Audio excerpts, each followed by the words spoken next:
The clock on Grandma's kitchen wall always ticked slower after sunset. That night, I noticed it again. The faint scrape of the second hand dragging against the chipped glass face. The sound used to annoy me when I was younger.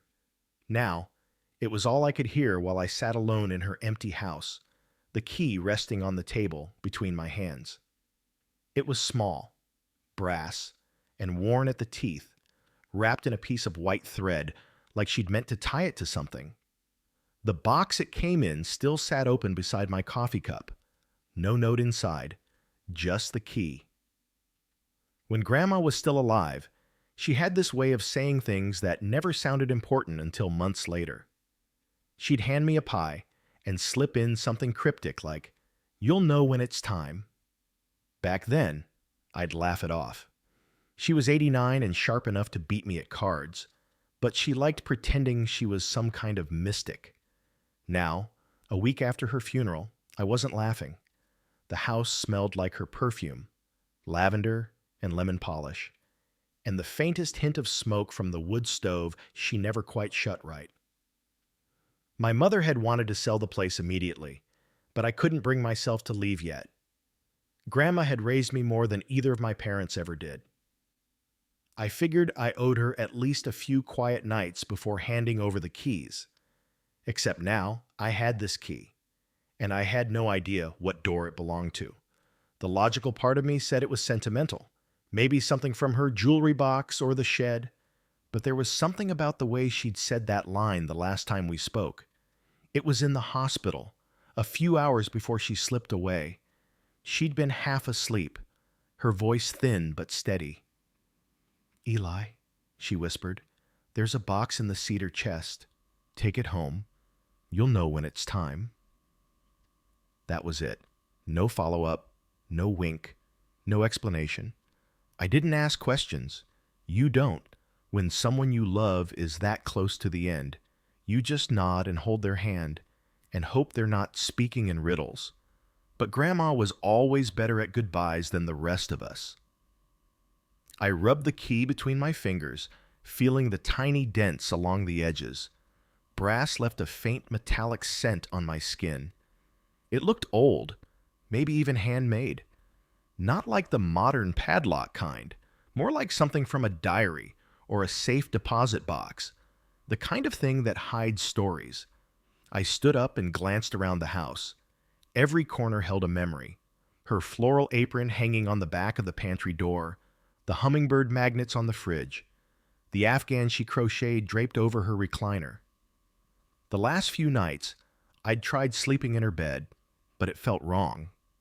Like I was trespassing on someone's life that hadn't quite ended. So I'd been camping out on the couch, using her old quilt as a blanket and my guilt as company. Now the key sat there on the table, and I couldn't shake the feeling that Grandma had left me one last errand. I started with the obvious. The cedar chest at the foot of her bed was already empty. I'd cleared it out after the funeral. The jewelry box? Locked, but it had its own key. The back porch had a small storage cabinet, but I'd opened that too. It wasn't until I crouched by the old bookshelf in her bedroom that I noticed something off. There was a small panel missing behind the bottom shelf, a sliver of wood slightly darker than the rest. I pressed against it. It moved. Behind it, there was a small metal box, the kind banks used in the 70s for cash or documents. It wasn't locked, but it had a keyhole that matched the one I was holding almost perfectly. For a long minute, I just stared at it. I don't know if it was fear or curiosity, but my chest felt tight. I didn't open it right away. I went to the kitchen first, poured myself another cup of coffee, sat back down, and told myself I'd look inside after sunrise. It was almost midnight, and I didn't want to find anything that would change the way I remembered her. But the truth was, I already knew that's exactly what I was about to do. By morning, the coffee had gone cold. I sat there until the light crept through the curtains, turning the kitchen walls a faded gold. I don't remember deciding to move, but suddenly I was kneeling in front of that box again. The key slid in easily. It turned with a soft click. Inside, there was a folded piece of paper, a small black and white photo, and a sealed envelope with my name on it in her handwriting. The photo stopped me first. It was of a man standing by a truck, somewhere that looked like the farm she grew up on. The man wasn't anyone I recognized. He looked about my age, late 30s, maybe early 40s, with a narrow face and a familiar set to his jaw. On the back of the photo, written in faded ink, "For when he's ready." I think my stomach dropped a little. I opened the envelope next. Inside was a short note. "Eli, if you're reading this, then I'm gone. There are things you were never told because I thought it was better that way. The man in the photo is your father, not the one who raised you, the one you never met. You'll find what's left of his story in the bank box at First County. I kept it sealed until now. It's under my name, but the key is yours. Love, Grandma." I don't know how long I sat there. At first, my mind just went blank. I stared at the paper until the words stopped making sense. My real father? The one Mom said died before I was born? I'd never even questioned it. She'd always said he'd passed away when I was an infant, some kind of accident out west, and I'd believed her. Because who questions their own mother about something like that? Now there was a photo, a note, and a key. Proof that the story wasn't what I thought it was. It felt like the ground shifted beneath me. Part of me wanted to crumple the note and throw it away, pretend I never saw it. But Grandma had written that sentence for a reason. "You'll know when it's time." And I knew now, she didn't mean it like a comfort. She meant it as a test. By noon, I was in my truck driving into town with the key in my pocket. The bank sat on Main Street, the same one she'd gone to every Thursday for 20 years. The tellers all knew her by name. One of them, a woman named Denise, looked up when she saw me. "Eli," she said softly, "I'm so sorry about your grandma. She was one of our favorites." "Thanks," I said. My voice came out rough. "I need to check on a box she kept here. She left me the key." Denise frowned slightly. "Her safe deposit box?" I nodded. She led me to the back, past the glass offices, and into the small private room where they handled box access. She checked the records, then handed me a form to sign. "I'll have to be with you while you open it," she said. "Standard policy." I hesitated. Would it be all right if I looked alone? Just for a minute. She gave me a kind look, then nodded. "Take your time." When she left, I unlocked the drawer. Inside was another metal box, smaller than I expected. I opened it. Inside were several letters tied together with twine, a man's wristwatch, and a folded birth certificate that made my hands go numb the second I saw the name printed on it. Father. Samuel Reed. That wasn't the name I grew up with. The man who raised me, Tom Reed, was listed nowhere on that paper. And suddenly, I understood what Grandma had meant all along. The key wasn't just for a box, it was for the truth. I took the letters home, but I didn't open them right away. They sat on my kitchen table next to the box, taunting me every time I passed. Each envelope was dated between 1986 and 1991, before I was born. They were all addressed to Grandma, written in careful, almost formal handwriting. That night, I sat on the porch, the letters stacked on my lap, and thought about how many versions of my life had probably existed without me ever knowing. My mother had been distant for as long as I could remember, warm when it was convenient, cold when it wasn't. She and Grandma had barely spoken the past decade. Maybe this was why. Maybe Grandma had been keeping a secret that wasn't hers to tell, and now she'd passed it to me. I untied the twine and opened the first letter. The handwriting was unmistakably male, slanted, strong, deliberate. June 3rd, 1987. Ruth, I can't keep doing this. You said she'd tell him the truth, but I know she won't. If you get this, tell her I'm leaving town for good. I've done what I can, but I won't be the secret she hides forever. The boy deserves better than lies. My hands were shaking by the time I finished reading. The boy. That was me. For the rest of the night, I didn't move. I just sat there, letters spread across the table, piecing together a life I never knew was mine. Every word felt like a betrayal wrapped in love. And in the middle of it all, I could still hear Grandma's voice, calm and sure. The way she said it that last night in the hospital, "You'll know when it's time." Now I did. The morning after I found the letters, the house felt different, quieter, heavier, like it finally knew I'd broken whatever spell Grandma had kept over it. I didn't sleep. I lay on the couch, staring at the ceiling, trying to imagine the kind of man who'd write those words, "The boy deserves better than lies." There was no return address on any of the envelopes, no signature either, just S.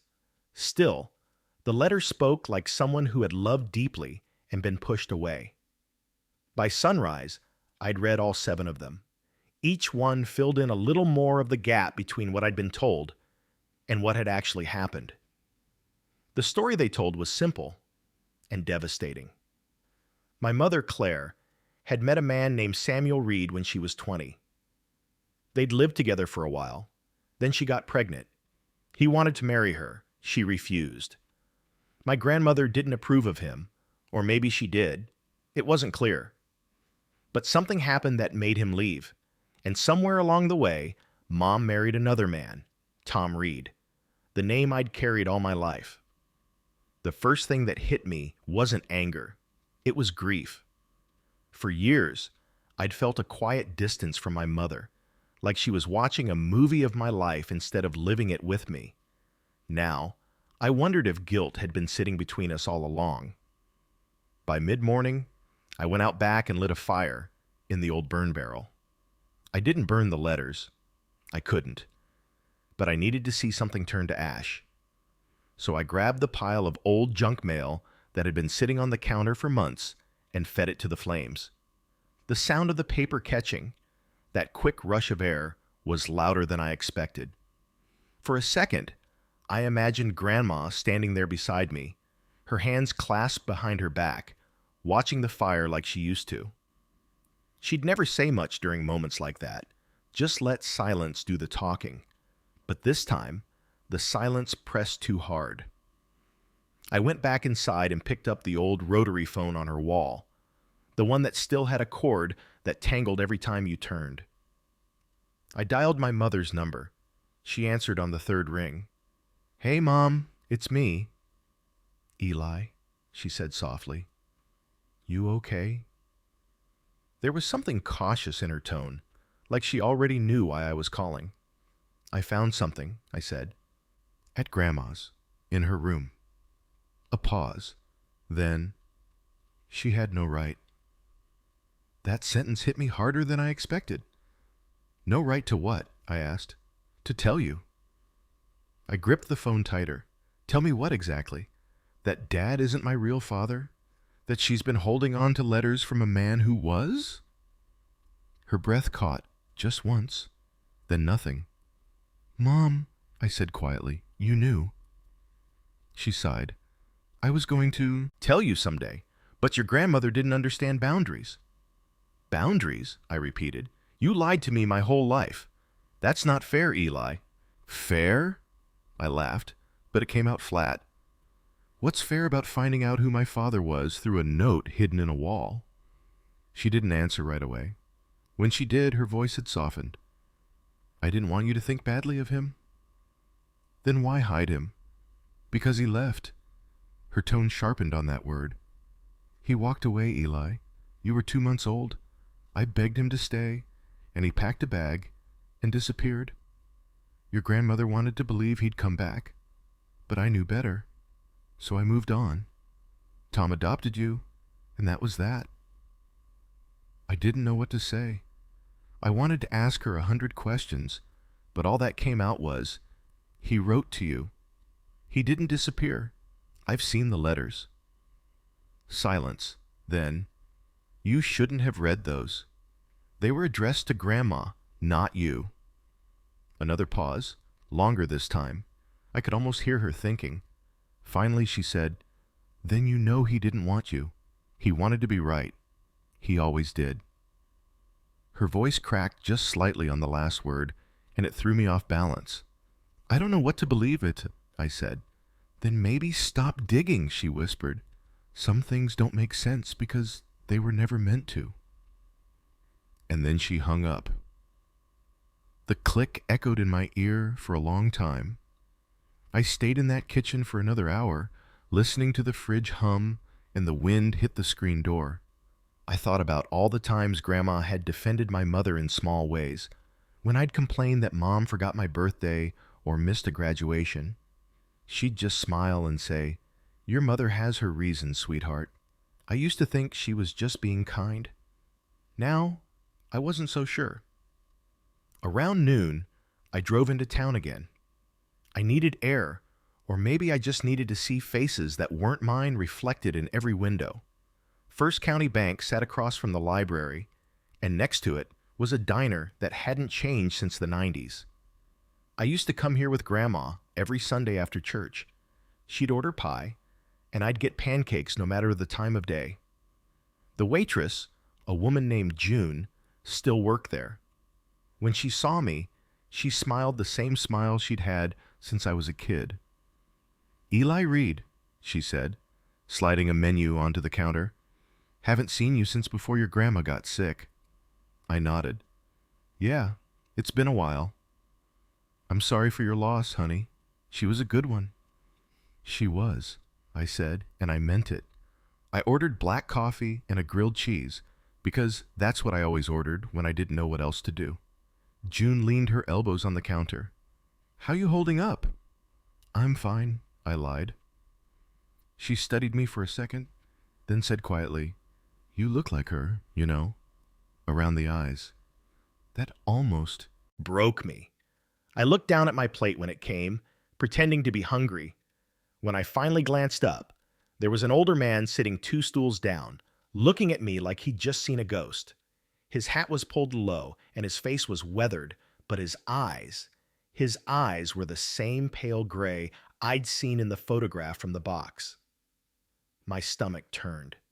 He stood slowly, left a few bills on the counter, and walked out the door without a word. I hesitated for maybe half a second before I followed him. Outside, the light was harsh. He was walking toward a beat-up blue pickup parked across the street. "Hey!" I called. He stopped, but didn't turn around.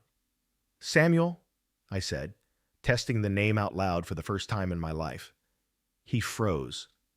Then he turned, slowly, eyes scanning me like he was counting the years he'd missed. "Who told you that name?" he asked. His voice was steady, low. "My grandmother," I said. "She left me a key and a photo. You were in it." For a moment, neither of us moved. Then he let out a long breath and nodded toward the truck. "Get in. We shouldn't talk here." I didn't think. I just followed. The cab smelled like sawdust and old cigarettes. He drove us a few blocks, then pulled behind an abandoned hardware store and parked. He kept his hands on the steering wheel, staring straight ahead.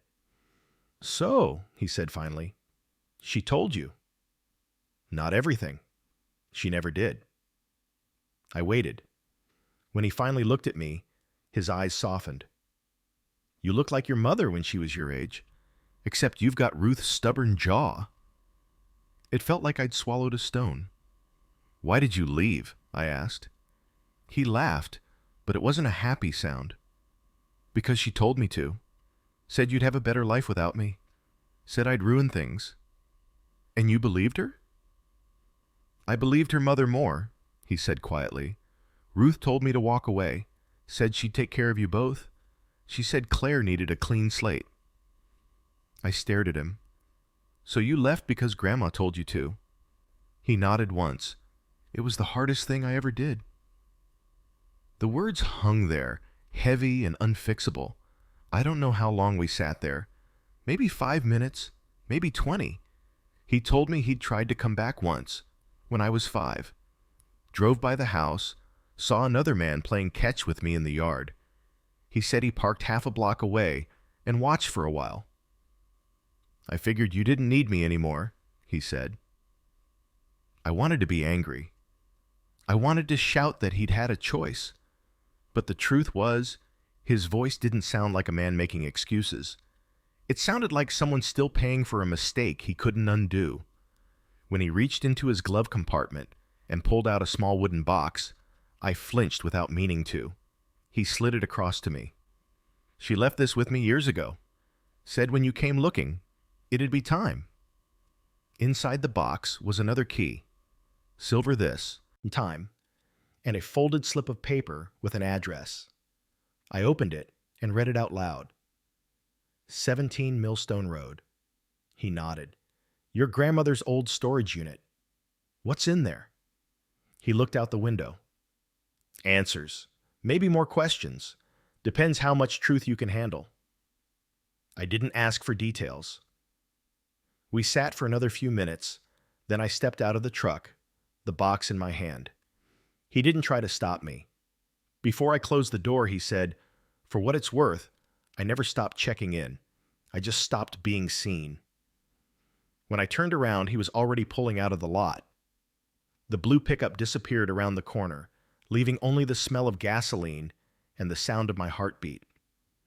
That night, I drove back to Grandma's house with both keys, the brass one she'd left me and the silver one from him. The house looked smaller in the dark, the windows reflecting the porch light like tired eyes. I stood at the doorway for a long time, wondering if she'd known it would all unfold this way.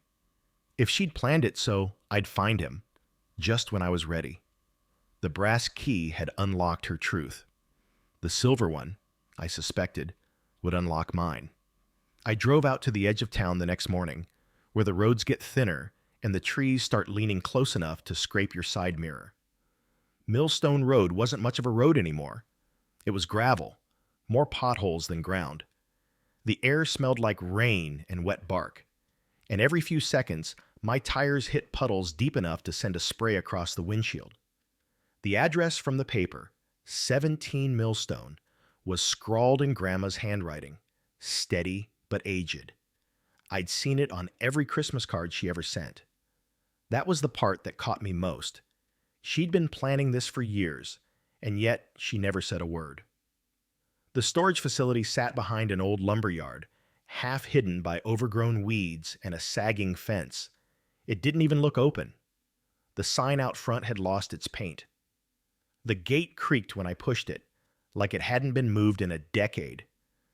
There were maybe 10 units total. I found number 17 at the far end. The silver key slid in perfectly. The lock popped open with a sound that echoed across the empty lot. Inside, the air was cold and dry. Dust floated in narrow bands of light that slipped through cracks in the roof. There was only one thing in the space, a wooden chest, the same kind Grandma kept her quilts in. This one was older, darker, with brass hinges shaped like vines. I walked toward it, every step slow, like my body already knew that whatever waited inside was going to change something again. When I lifted the lid, the first thing I saw was a stack of notebooks tied together with a red ribbon. Beneath them, an old Polaroid camera, a bundle of photographs, and a folder with my mother's name written across the front. The smell hit me next. Paper and cedar. The same smell her house always had. I sat on the floor and untied the ribbon. The notebooks were journals. Her journals. The first one started in 1985, the year before I was born. The handwriting was smaller than I remembered. She'd written like she was talking to herself. Short sentences, no dates except the year. He showed up again today. Samuel. I told him it wasn't his place, that I'd handle things my way. But he doesn't listen. I wish I didn't love him so much. Mother says he's not right for me. Says he's the kind of man who dreams too loud and follows too little. I think she's wrong, but I'm tired of arguing. I flipped ahead. The test came back positive. I don't know how to tell him. He'll want to make plans, but I don't have it in me. I just want quiet. Mother says she'll handle it. Those last 4 words felt like a knife. I turned a few more pages. He left. Or maybe she made him leave. I don't know which hurts worse. I put the notebook down and leaned against the wall. Rain started up outside, soft at first, then harder. The sound filled the whole unit, echoing against the metal door. For a few minutes, I just listened. Every line I read felt like it added weight to a story that had never been mine to carry. But now it was. I picked up the second notebook. The writing shifted, fewer emotions, more facts. Samuel's letters keep coming. Mother hides them before I can read them. She says it's better this way. She says he's not ready to be a father. I think she's lying. Then another entry, later that same year. I caught her burning one of his envelopes. She said it was an accident. I wanted to believe her, but part of me knew she'd never let me see him again. I read until the light started fading, until I couldn't tell if the ache in my chest was grief or anger. Then I opened the folder. Inside were newspaper clippings, bank receipts, and a single photo of me as a baby, sitting on Grandma's porch, wrapped in a blanket. The man holding me wasn't Tom Reed. It was Samuel. He looked young, happy, like someone who didn't yet know how much time he'd lose. On the back of the photo, Grandma had written a note in blue ink, "For him when he's ready." The same words she'd written on the first photo. I realized then she hadn't been talking about Samuel in that message. She'd meant me. She'd been saving all of this for me. I sat there for hours, the journals open around me like pieces of a life I never got to live. When I finally stood up, my legs felt heavy, my hands numb. I locked the chest again, slid it back into place, and stood in the doorway, looking out at the rain. In the distance, headlights appeared on the road. A small blue truck pulled in, tires crunching against the gravel. Samuel stepped out wearing the same jacket as the day before. He didn't speak at first, just looked at me, rain dripping from his cap. "You found it," he said. "Yeah." "I figured you would." He leaned against the side of the truck, watching the rain fall between us. "She asked me to keep it there. Said one day you'd come looking." I crossed my arms. "You knew what was in it?" "Some of it." "Why didn't you tell me yesterday?" He sighed. "Because you wouldn't have listened. You needed to see it first." He was right, and I hated that. I turned away, staring at the chest again. "She kept everything." "She kept everyone's sins," he said quietly. "Yours, mine, your mother's. That's who Ruth was. She couldn't let go of a story until she'd written the ending herself." The way he said her name, Ruth, made me realize something else. He'd never stopped loving her either.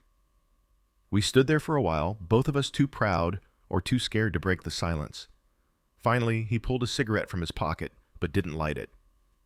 "She left one more thing for you," he said. He reached into his coat and pulled out a small, flat envelope. My name again, Grandma's handwriting. "She gave this to me 20 years ago," he said. "Told me to wait until I saw that look in your eyes." "What look?" "The one that says you stopped running from the truth." He handed it to me and got back in the truck. Before he left, he rolled down the window.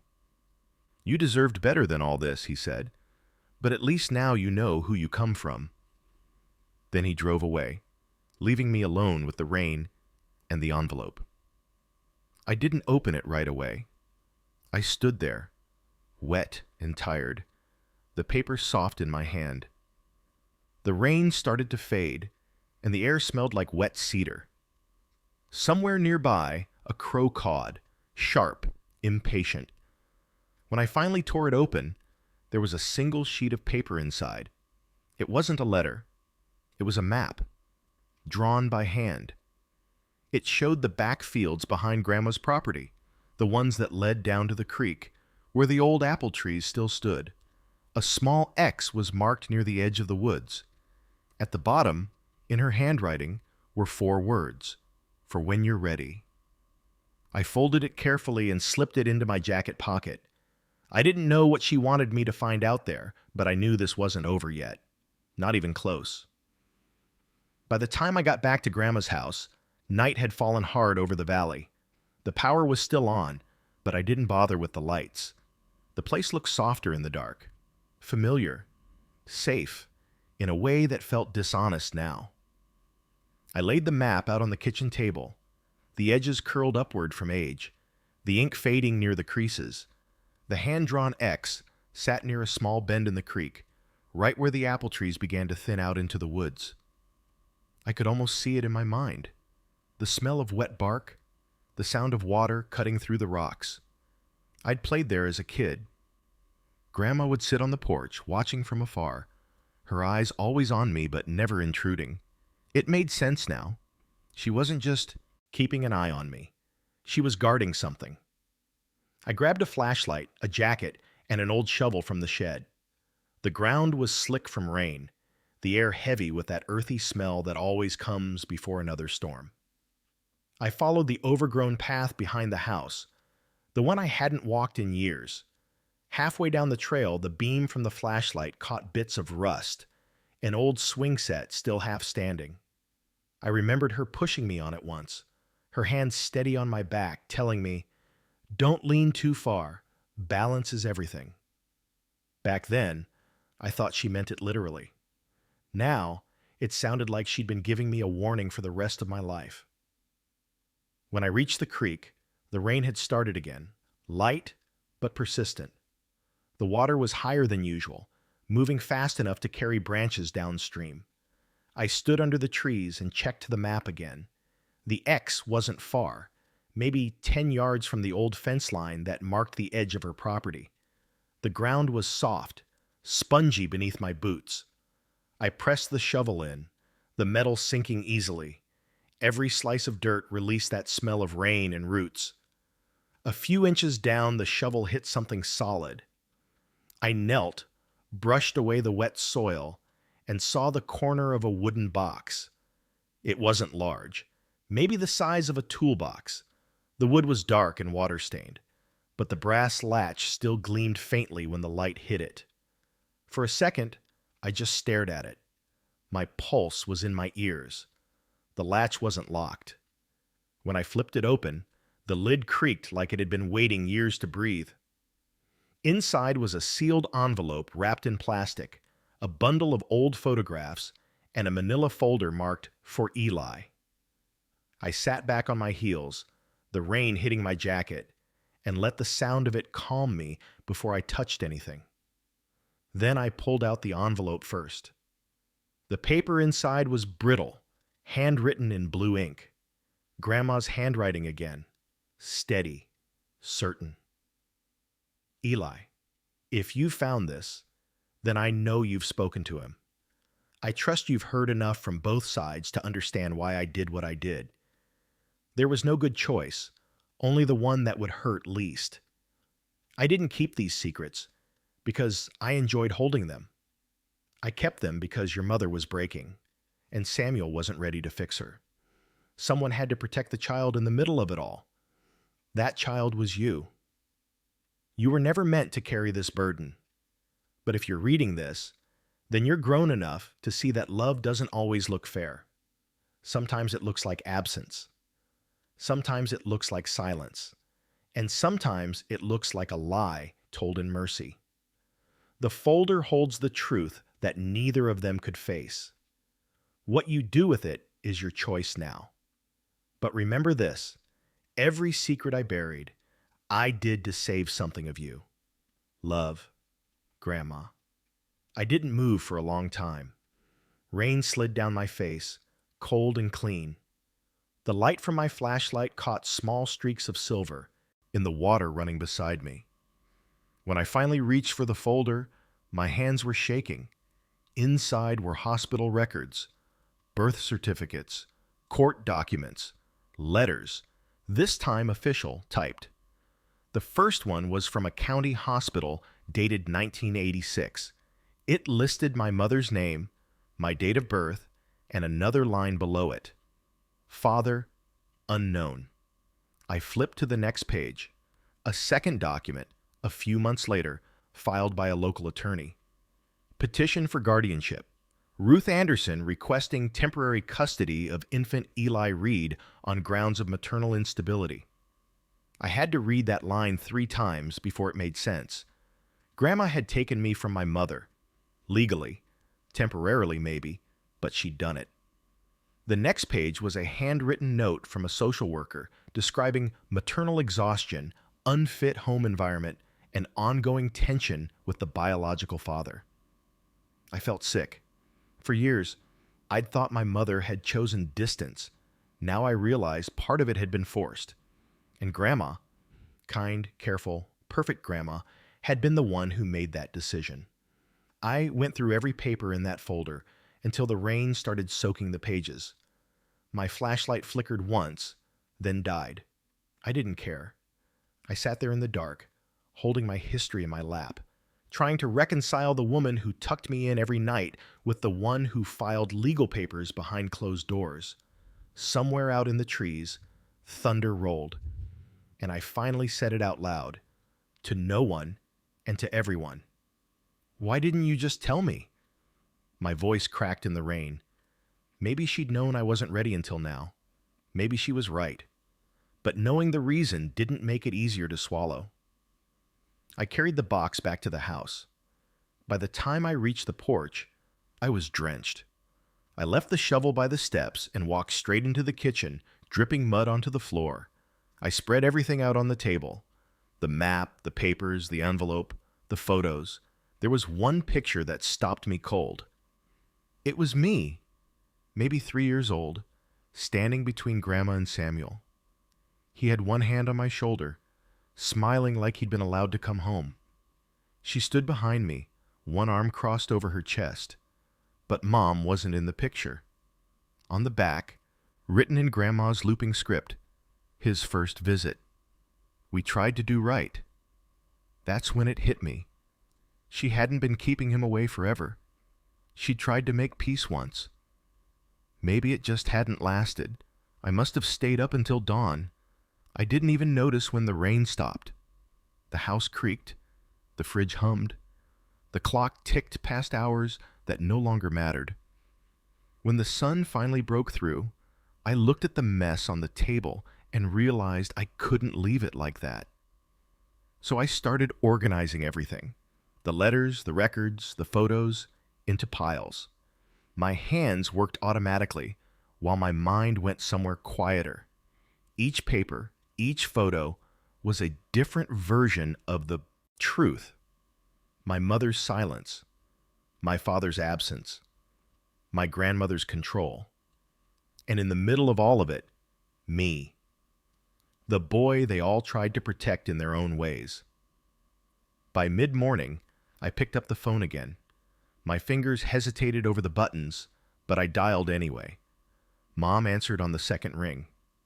Eli? I found it, I said. Everything. She didn't speak. You knew Grandma took me, I said softly. You let her. Her breath caught. She said she'd give you back when I was better. Were you? No, she said, her voice breaking. I never was. I leaned against the counter, eyes on the stack of papers. Why didn't you tell me about him? About Samuel? Because I wanted you to love the family you had, she whispered. Not the one that left. I swallowed hard. He didn't just leave. She was quiet a long time before saying, I know. She told me to say it that way. Said it'd be easier for you to understand when you were older. Guess she was right. There was no anger left in her tone, just exhaustion, the same kind I'd heard in Grandma's voice at the hospital. I didn't blame her anymore, not completely. They'd all been doing their best inside the limits of what they could stand, and maybe that was the truth Grandma had wanted me to find. When I hung up, the house felt lighter. Not fixed, not peaceful, but lighter. I gathered everything, the letters, the journals, the records, and placed them back into the cedar chest at the foot of her bed. Then I locked it, slid both keys, the brass and the silver, on a ring, and left them there. Whatever came next, I didn't need to dig anymore. But something told me this story still had one last thing to say. Because when I turned to leave the room, the morning light hit the corner of her dresser mirror, reflecting just enough to show me a small, folded note taped to the back. It was written in her same familiar handwriting. 4 words. "You're almost there, Eli." For the first time in a week, I woke up before the clock in Grandma's kitchen struck 6. The air in the house was still, heavy with that faint lemon oil scent she'd always used on the counters. Morning light slipped in through the curtains, pale and cold. The note on the back of the mirror sat folded in my jacket pocket. "You're almost there, Eli." 4 words, like a breadcrumb trail leading to one last secret. I didn't know what "there" meant yet, but I was too far in to stop now. I made coffee out of habit, though it tasted like metal. Then I sat at the kitchen table again, the same spot where I'd first turned the brass key, and looked around the house that had raised me. The pictures on the wall seemed different now. Not kinder, just clearer. I'd spent my whole life thinking of Grandma as a saint. Now I saw her as something else entirely. A woman who loved fiercely, maybe too fiercely, who built walls out of good intentions and called them protection. I don't think I hated her for it, but I didn't forgive her either. Not yet. The day stretched long and quiet.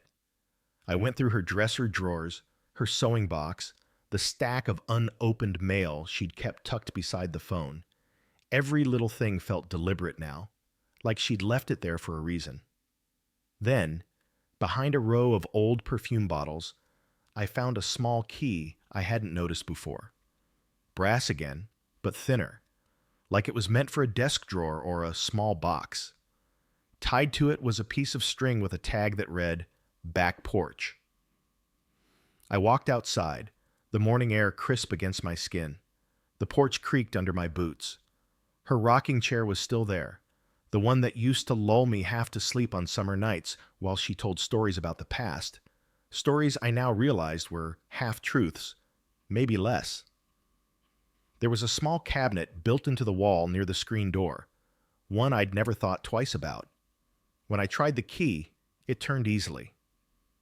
Inside was a small metal tin and another note folded neatly. The note was short. For when you stop asking why and start asking what comes next. Underneath it were several documents wrapped in a rubber band. The first was a deed transfer, my name, her signature, the property, house, and land, officially mine. The second was a handwritten letter addressed to the local attorney, dated 6 months before she passed. She'd arranged everything quietly, every detail signed and notarized. At the bottom of the pile was one last envelope, sealed and unmarked. I sat down in her rocking chair before I opened it. Inside was a single page, written in her hand. "Eli, I know you're tired. I know you've spent days swimming through other people's mistakes, trying to decide who was right and who was cruel. Maybe now you see it was never that simple. I didn't leave you this trail to make you angry. I left it so you'd stop living like a question mark. You've spent your life waiting for someone to tell you what you are. The truth is, you're all of us. Your mother's tenderness, your father's stubborn hope, and my refusal to let go of the things I love. There's nothing left to find, only something to begin. Take this place and make it yours. Let it breathe again. Don't keep my ghost here any longer than you have to. When you feel ready, plant something where the creek bends. She'll know what it means. Love, Grandma." I read it twice. It wasn't a confession this time. It wasn't even an apology. It was release. I folded the letter back into the envelope and sat there for a long while, watching the light shift across the trees. The air smelled faintly of damp earth and something sweeter, like rain drying on wood. Maybe that was what she meant all along. You'll know when it's time. It wasn't about a secret or a key. It was about knowing when to stop digging, when to stop demanding the truth from people who could know. Longer give it. It was time. 2 days later, I drove into town. I stopped by the hardware store and bought a spade, a bag of soil, and a small apple sapling. The guy behind the counter asked if I was starting an orchard, and I almost laughed. Just trying to replace something that got lost, I said. Back at the creek, the ground was still soft from last week's rain. The air was quiet except for the rush of water. I planted the tree near the spot where I'd found the buried box, pressing the soil down with my hands. When I was done, I sat beside it and set the brass and silver keys into the dirt at its roots. Then I opened my palm and let the last photo, of me between Samuel and Grandma, fall into the hole. Not as a keepsake, as a burial. I didn't cry right away. It came later, hours after sunset, when I went back inside and saw the empty rocking chair under the porch light. The cushion still had a faint indent from her favorite spot. I sat down in it, listening to the cicadas hum, and let the house breathe around me. The truth wasn't clean. It wasn't comfortable, but it was mine now. I called my mother the next morning. She didn't answer, but I left a message.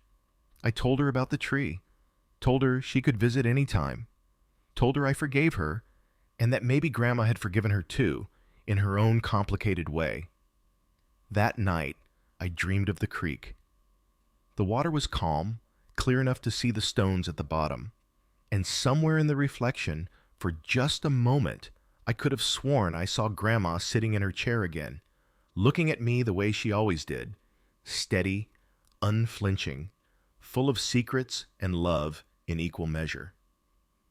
When I woke up, the world felt quieter. Maybe that was her answer. If this story moved you, subscribe for more real-life confessions and emotional journeys like this one.